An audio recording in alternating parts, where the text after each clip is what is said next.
Our programs offer many languages. Please visit suprememastertv.com/schedule. New documents released by the British Land Registry in 2017 revealed the existence of a network of tunnels under the streets of Britain. The fascinating mystery of the United Kingdom's underground tunnels. Continue watching to find out more.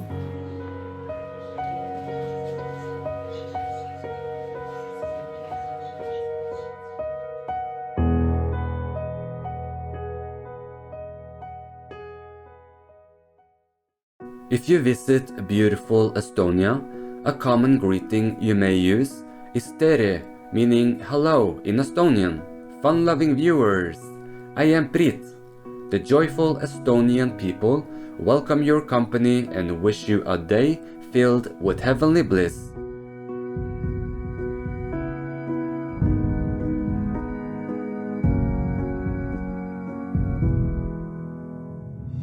Welcome to the fascinating mystery of the United Kingdom's underground tunnels.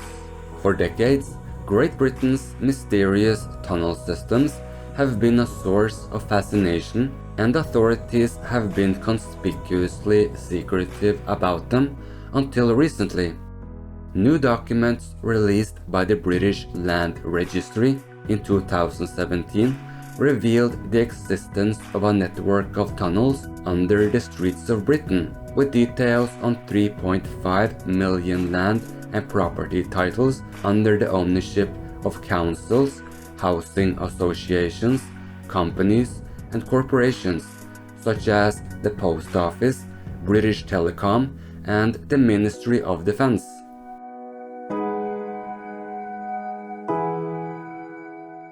Private photographs and documents of the cabinet's rooms, built in 1939 and used by His Excellency Sir Winston Churchill, were also released for the first time in 2016. The protected military accommodation is linked by tunnels and elevator shafts. 4 principal rooms are His Excellency Sir Winston Churchill's bedroom and study, the telephone room, the map room, and the cabinet room, where Prime Minister Churchill and high-ranking officers would have their meetings. The cabinet rooms were abandoned in 1945 and 40 years later opened to the public, drawing an enormous amount of interest.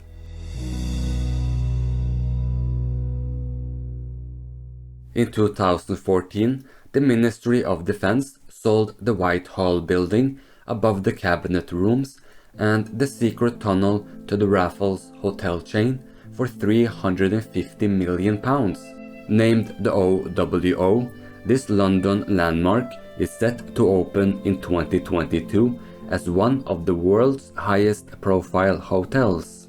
West of London is another covert underground Ministry of Defence site called MoD Corsham, formerly known as Basil Hill Barracks, located between the towns of Corsham and Box near Bristol.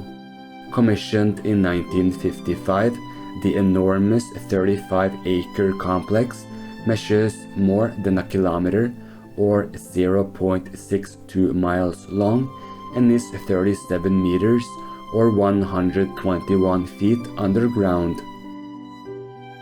The facility was built to accommodate all the United Kingdom's Cabinet Office and the Prime Minister, as well as other military and government staff in the event of a national emergency. The underground city housed hospitals, kitchens, launderettes, canteens, and accommodation. An underground lake provided drinking water, and an underground power station had enough fuel in store to keep the generators running for up to 3 months. People could travel easily on electric buggies, with roads created especially for this purpose.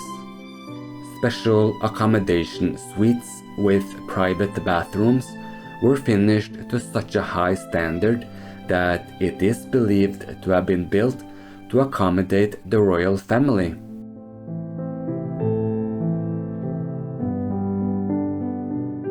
Back in London, underneath Chancery Lane Underground Station, lies the Kingsway Telephone Exchange, which was built in the early 1940s as a deep shelter. However, it was never used for that purpose and instead served as a government communications center. In 1949, the site was given to the General Post Office, responsible for telephones and the postal system. Originally, the shelter had 2 tunnels, but an additional 4 were added. In 1956, it became the United Kingdom termination point for the first transatlantic telephone cable. For over 2 decades, the exchange served as a trunk switching center and repeater station with a staff of over 200, a staff restaurant, games room, and tea bar.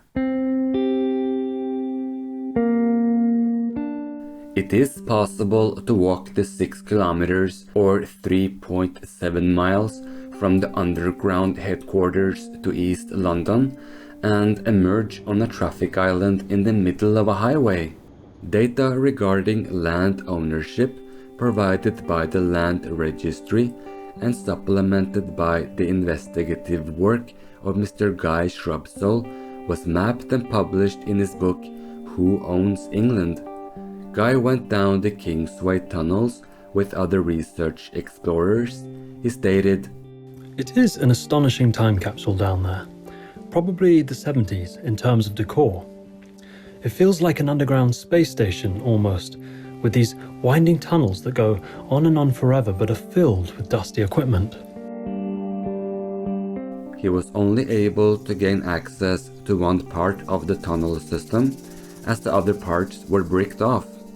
It appeared that some parts are still being used, as there was lighting in the tunnels. Mark Ovenden, author of the book Underground Cities, Mapping the Tunnels, Transits and Networks Underneath Our Feet, wrote about London.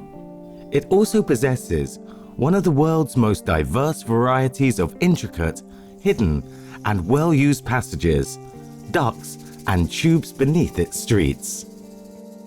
He considers that this is because London was one of the busiest and most modern cities in the world, and therefore the need to use the spaces below the city was greater than anywhere else.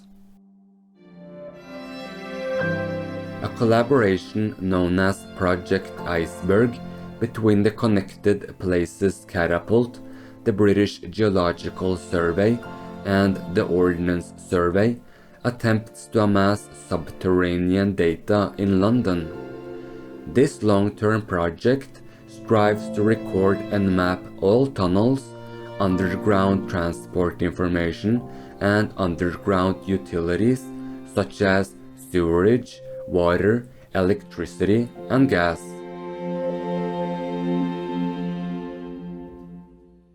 Let's take a moment to appreciate the magnificent wonders surrounding us. We'll be right back here on Supreme Master Television. Please stay tuned. Welcome back to the fascinating mystery of the United Kingdom's underground tunnels. Heading northeast of London, another famous set of underground tunnels, known as the Victoria Tunnel, is in Newcastle. Measuring about 3.6 kilometers or 2.25 miles long, its construction took 200 men, 2 years and 10 months to complete. Between 1842 and the 1860s, the Victoria Tunnel was used to transport coal from Spittal Tongue's colliery to the banks of the River Tyne for loading onto ships.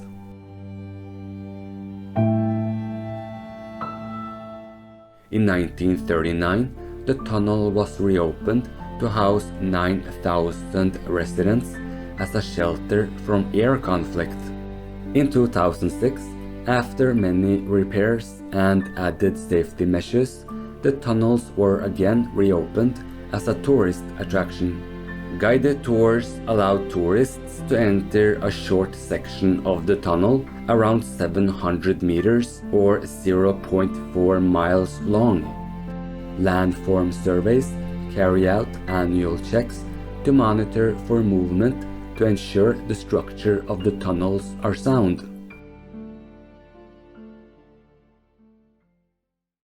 In the northwestern city of Manchester, there was a surge of underground projects during the Victorian era, including the building of the Victoria Arches in the embankment of the River Irwell, which, for health and safety reasons, is not open to the public. Further south and towards the Welsh border is Ironbridge, Shropshire. Here, the Tar Tunnel, a brick-lined transport tunnel, was dug into the hillside in the late 18th century. Miners discovered the presence of bitumen, a black treacle-like substance, and the transport project was rejected in favor of tar extraction. At the time, bitumen was used to treat and weatherproof ropes, and small amounts were processed and bottled as a remedy for rheumatism and scurvy. Visitors to the tunnel today can see bitumen oozing through the gaps in the brick walls. It is unsafe to enter the tunnel, but tourists can view it from the entrance. Traveling to the southwestern peninsula of England, beneath the county of Cornwall's countryside, are 14 tunnels dating back 2,400 years. These tunnels, called fagus after the Cornish word ogo, meaning cave, were built by opening up trenches in the ground and placing stone slabs for walls. Topped with capstones, the fagus were then backfilled to the top. For the casual observer of the picture-perfect countryside, few can see the tapestry of stones and mounds of the many ancient ruins. The best preserved fagu in Cornwall is Haldeggai fagu. The first chamber is 1.8 meters or 5.9 feet high and 8.4 meters or 27.6 feet long. The adjoining tunnels are low and narrow. Their purpose remains a mystery, as they are not designed for easy access. Bowden Fagu, some 5 kilometers or 3 miles northeast of Haldeggai Fagu, was accidentally discovered by a farmer working the land. Excavations uncovered an S-shaped fagu, roundhouses, and enclosures. One of the roundhouses is 3,400 years old and contains over 3,000 artifacts.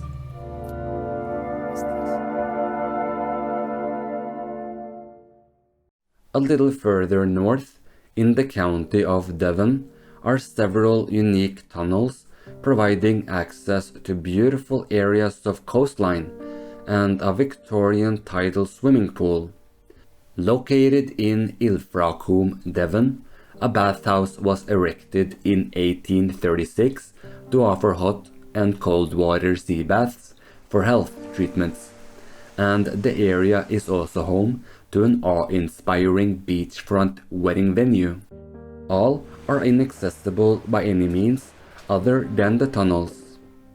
A team of Welsh miners were hired by the Ilfracombe Sea Bathing Company to carve the 6 tunnels, which are known as Tunnels Beaches. Still on the southern English coast, our final tunnel is at Consort House in Brighton, East Sussex. Consort House features an unusual down-the-rabbit-hole style tunnel that leads into lush gardens and a beachfront. It is believed that the tunnel inspired the iconic writer Lewis Carroll to write Alice's Adventures in Wonderland after his visit there.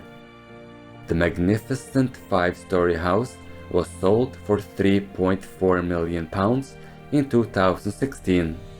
Britain's fascinating underground tunnels are not only historically revealing but also inspirational, telling stories of mystery and times long past, sparking the imagination and also informing our future.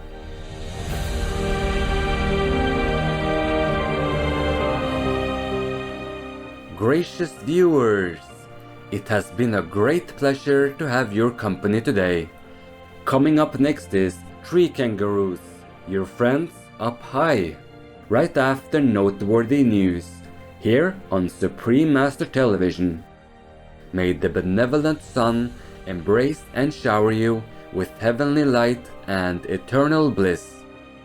Our programs offer many languages. Please visit suprememastertv.com/schedule and suprememastertv.com/WAU. Nos programmes offrent plusieurs langues. Veuillez visiter suprememastertv.com/schedule et suprememastertv.com/WAU. Nuestros programas ofrecen varios idiomas. Visiten suprememastertv.com/schedule y suprememastertv.com/WAU. برامجنا متوفرة بالعديد من اللغات. يرجى زيارة suprememastertv.com/schedule و suprememastertv.com/WAU.